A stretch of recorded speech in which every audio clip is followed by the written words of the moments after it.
ઘણા બધા ખેડૂત મિત્રો કહી રહ્યા છે કે મારે તુવેર વાવી છે, તુવેર વાવી છે, તુવેર વાવી છે. તો એક રીતે ખેડૂત મિત્રો પણ સાચા છે, કેમ કે તુવેરના પાકમાં બજાર ભાવ સારા એવા મળે છે, ટેકાના ભાવ સારા એવા મળે છે. તુવેરનો પાક ખેડૂત મિત્રો એટલા માટે પસંદ કરી રહ્યા છે કેમ કે એને ઓછા ખર્ચે વધારે ઉત્પાદન મળે છે. તો ખેડૂતો એવી રીતે કહી રહ્યા હતા કે ભાઈ સાગરભાઈ, તમે તુવેરની એવી વેરાયટી બતાવો જેથી કરીને અમે આ વર્ષે નવી વેરાયટીનું વાવેતર કરી શકીએ અને સારું એવું બિયારણ લઈ શકીએ. તો તુવેરની અલગ અલગ વેરાયટીની મારે તમને વાત કરવી છે. એ પહેલા શા માટે તુવેરનું વાવેતર કરવું, બિયારણ પસંદ કરવામાં કેવી કેવી બાબતોનું ધ્યાન રાખવું, કેવી વેરાયટી પસંદ કરવી અને કેવી કંપનીનું તમારે બિયારણ લેવું, એની મારે આજે તમને માહિતીની વાતચીત કરવી છે.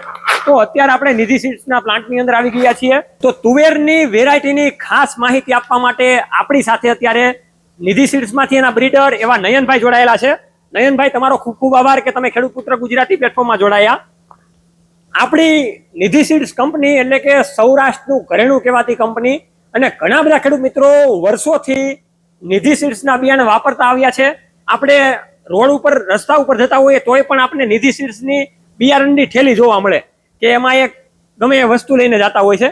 તો નયનભાઈ, શા માટે ખેડૂતો નિધિ સીડ્સના બિયારણને પસંદ કરી રહ્યા છે?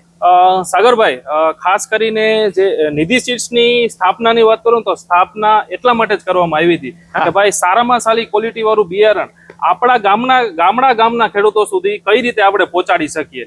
એમાં સારી ક્વોલિટીનું બિયારણ હોય, સારી પ્યોરિટી વાળું હોય, સારી ઉગાવવાની ક્ષમતા ધરાવતું હોય અને ખાસ કરીને આપણા વાતાવરણમાં અનુકૂળ હોય એવી જાતોનું હવે સંશોધન કરી, એનું પ્રોડક્શન કરી, એમનું લેબ અને જીઓટી ટેસ્ટિંગ કરી, પ્રોપર સ્ટોરેજ કરી અને આપણા સુધી પહોંચાડવા સતત પ્રયત્ન કરતા હોઈએ છીએ. એટલે ખાસ કરીને આપણે ખૂબ જ સારું એવું કન્સિસ્ટન્ટ પરફોર્મન્સ મળે, ક્વોલિટી વાળું બિયારણ મળે અને આપણે જે પાક આપણા ખેતરમાં આપણે જે વાવીએ છીએ ત્યારથી લણીએ ત્યાં સુધી આપણને ખૂબ જ સારો એવો ખેડૂતોને નફો મળે.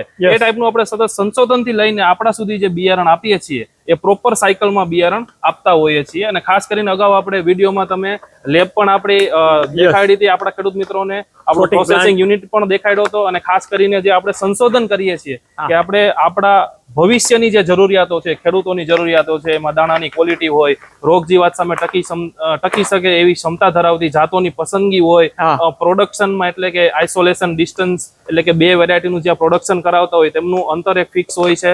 પછી એમનો જે પ્રોપર દરેક સ્ટેજે એટલે કે રોગિંગના સ્ટેજ હોય તો એમાં સતત રિમૂવ કરાવતા હોય છે, એટલે જેથી કરીને આપણા સુધી સારી પ્યોરિટી વાળું બિયારણ પહોંચી શકે. હવે સારી પ્યોરિટી વાળું બિયારણ પહોંચે એનો એકમાત્ર ફાયદો એવો છે મારી દ્રષ્ટિએ કે ધારો કે જે પ્યોરિટી સારી છે તો એ વેરાયટી એક સાથે પાકશે એટલે દાણાની ક્વોલિટી એક સરખી થશે. એટલે જેથી કરીને ખેડૂતોને, ધારો તુવેરની વાત કરું તો લીલી છાટ ઓછી આવશે, જેથી કરીને આપણો ખેડૂત જ્યારે બિયારણ જે માર્કેટમાં મૂકશે ત્યારે ખૂબ જ સારો એવો as compare to other variety કરતા એ વધારે બજાર ભાવ મેળવી શકશે.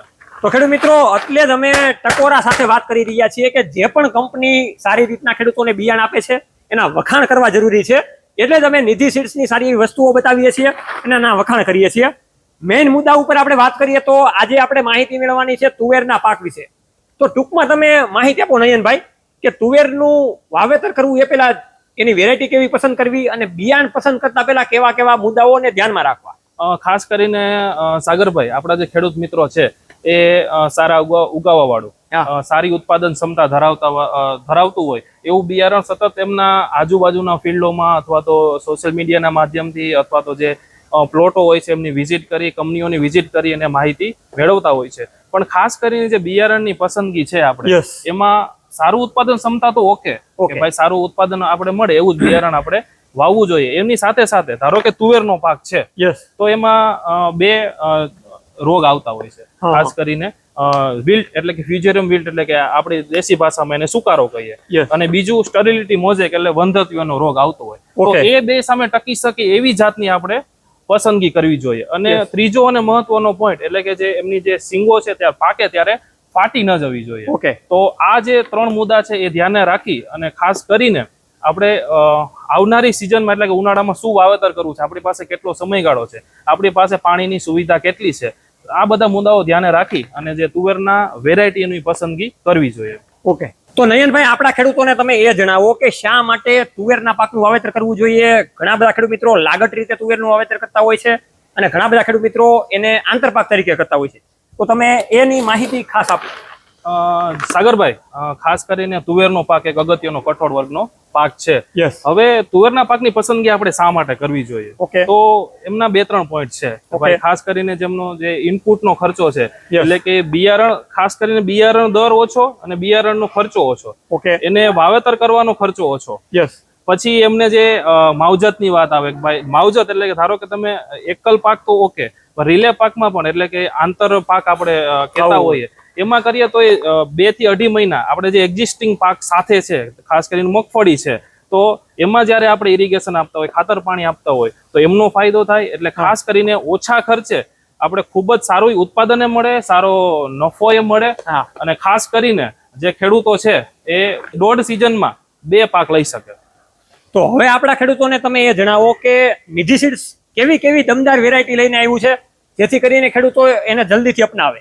ઓકે, ખાસ કરીને સાગરભાઈ, સૌપ્રથમ આપણી પાસે જ્યારે પૂરતો પાણીનો સોર્સ છે, આપણી પાસે સમય પણ છે, ત્યારે આપણે નિધિ સીડ્સનું નિધિ 711 પ્લસ પસંદગી કરવી જોઈએ. શાના માટે? પેલું તો જેમનો દાણો છે એ બોલ્ડ છે. ઓકે. બીજું, મજબૂત છોડ છે. ઓકે. સ્ટર્લિટી મોઝેક અને જે સુકારો એટલે કે વિલ્ટની વાત કરી એની સામે ખૂબ જ સારી ટકી શકે એવી જાત છે. યસ. હવે પાકવાના દિવસો 180 થી 200 દિવસે આ જાત તૈયાર થઈ જાય છે. આમનું જે ફ્લાવરિંગ પેટર્ન એટલે ફૂલ છે એ પીળા કલરનું હોય છે. 4 થી 5 ના ઝુમખામાં એમનું સિંગોનું બંધારણ થાય અને એક સિંગમાં એવરેજ 3, 4 અને 5 દાણા સુધી એમનું બંધારણ થાય અને સિંગો પટ્ટાવાળી કાબરી સિંગો આવે. ઓકે. ત્યાર પછીની નિધિ સીડ્સની તુવેરની અંદર એવી એક દમદાર વેરાયટી કે જે સોના જેવી દમદાર વેરાયટી છે, ચમકે એવી વેરાયટી છે.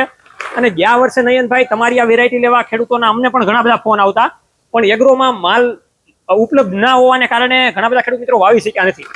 તો નિધિ સીડ્સની એવી દમદાર વેરાયટી એટલે કે પ્રોમ્પ્ટ ગોલ્ડ, તો શા માટે ખેડૂતો આને અપનાવી રહ્યા છે અને આની લેવા માટે પડાપડી કરી રહ્યા છે? સાગરભાઈ, આપણી જે પ્રોમ્પ્ટ ગોલ્ડ છે એ ખેડૂતો માટે સોનારૂપ પાક છે. યસ. પેલું તો એ મધ્યમ મુદતે પાકતી જાત છે, એટલે કે 150 થી 160 દિવસે તૈયાર થઈ જતી જાત છે. બીજું, તુવેરમાં ક્યારેક એવો પ્રશ્ન ખેડૂતોને રહેતો હોય છે કે ભાઈ સિંગો ફાટવાના પ્રશ્ન પાકે ત્યાં રહેતા હોય છે, તો સિંગો ફાટવાના પ્રશ્ન નથી રહેતા.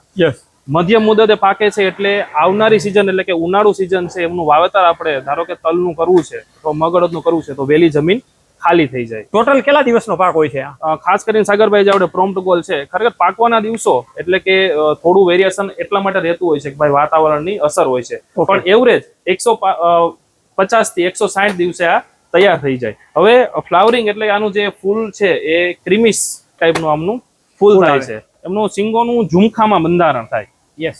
ફ્લાવરિંગ તો ખૂબ જ સારું એવું આવે જ, પણ એમનો જે ફ્લાવરિંગમાંથી જે સિંગો બંધાય એ ખૂબ જ સારા ક્ષમતામાં એમનું સિંગોનું બંધારણ. એટલે નયનભાઈ એ કહી રહ્યા છે કે જ્યારે આ ખેડૂતોને પસંદગી વાળી જાત બની છે તો એકદમ લુરખા જાજા લાગે છે, એટલે જેની કારણે સિંગોનું બંધારણ પણ વધારે જોવા મળે છે અને એમાં જે દાણા બંધાય એ દાણાની સંખ્યા પણ વધારે બેસે છે, જેથી કરીને ઉત્પાદન એવરેજ આપણને સારું મળતું હોય છે. હા, સારું ઉત્પાદન એટલા માટે, ખાસ કરીને ઝુમખામાં એટલે કે 4 ને આ રિયલ આપણો ફોટો જ છે, 4, 5, 6, 7 સિંગોનો ઝુમખો થાય અને એક સિંગમાં એવરેજ 4 થી 5 દાણા બંધાય અને દાણા છે એ મીડિયમ બોલ એટ્રેક્ટિવ વ્હાઇટ છે. એટલે ખાસ કરીને જ્યારે આ ખેડૂત આપણું જે આ જે મટીરિયલ એમનું તુવેર પાકશે અને બજારમાં મૂકશે ત્યારે ખૂબ જ સારો બજાર ભાવ મળવાની પણ સંભાવનાઓ છે.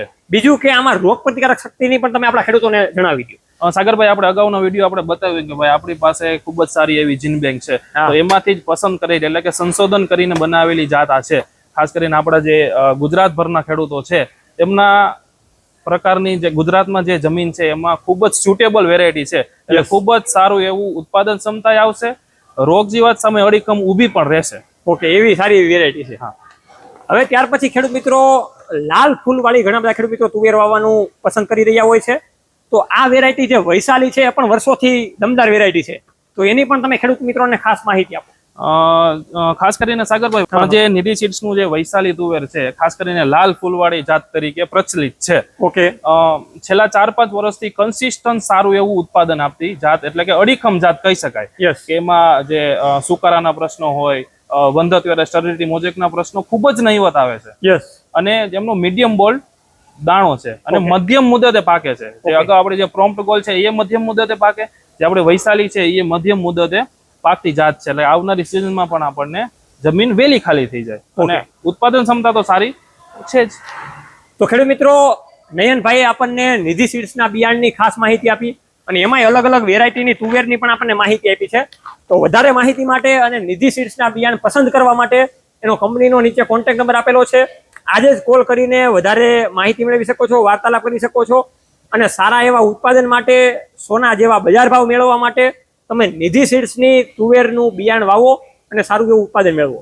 જય જવાન જય કિસાન. આવા અવારનવાર વિડીયો સાથે આપણે મળતા રહીશું. જે ખેડૂત મિત્રો નિધિ સીડ્સના બિયારણ વાપરે છે એને પણ આપણે બતાવતા રહીશું, જેથી કરીને તમને વધારે અનુભવ મળી શકે.